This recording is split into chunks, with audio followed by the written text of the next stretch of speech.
Time displays. Some very useful options for keeping track of where you are in the timeline are our target of interest in this edition of Stuart's Audacity Tips.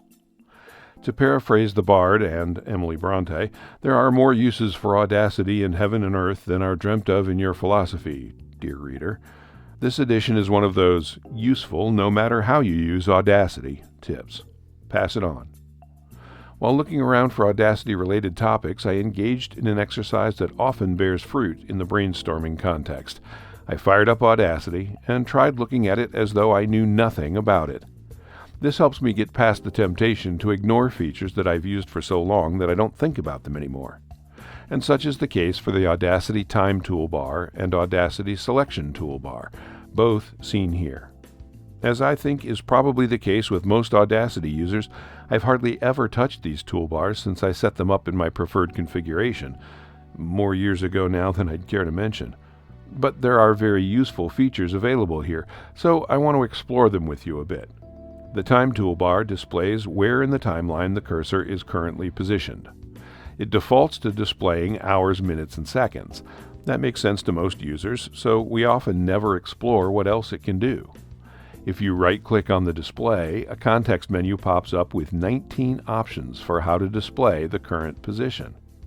Most of these options are self-explanatory, but some are less so, depending on how much you've worked with things like specific samples, frames of video, or musical measures and beats.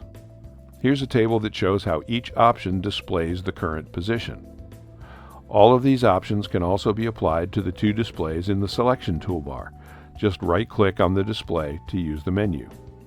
In addition to the time display options, the Selection Toolbar also has options that are accessed by clicking the gear icon to the left of the lower display. These options allow you to choose what values are displayed in the two Selection Toolbar displays. Let's take a look at a sample project and see how the various options behave. Here's the sample with a section of audio selected.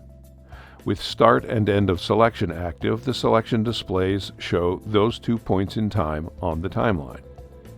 With start and length of selection active, the bottom selection display changes to show the length of the selection, in this case 5.054 seconds. Incidentally, this is my most used option. Length and end of selection is similar, except it puts the length value in the first display and uses the second display to show the ending point of the selection. This can be useful when you want to choose a specific amount of time back from a chosen moment, such as selecting 5 minutes back from a cliffhanger moment in an audiobook to create a sample of the audiobook. Hot tip: you can enter values in the time displays to change the selection. So if you click on the length display and type in 5 minutes, the selection will change to 5 minutes back from the endpoint. This technique can be applied to all the time displays.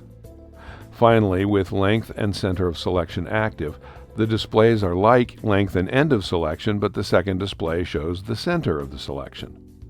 To be honest, I haven't thought of a use case for that last option yet. If you use it, drop me a note and let me know how you do. Hope this helps. I'm Stuart.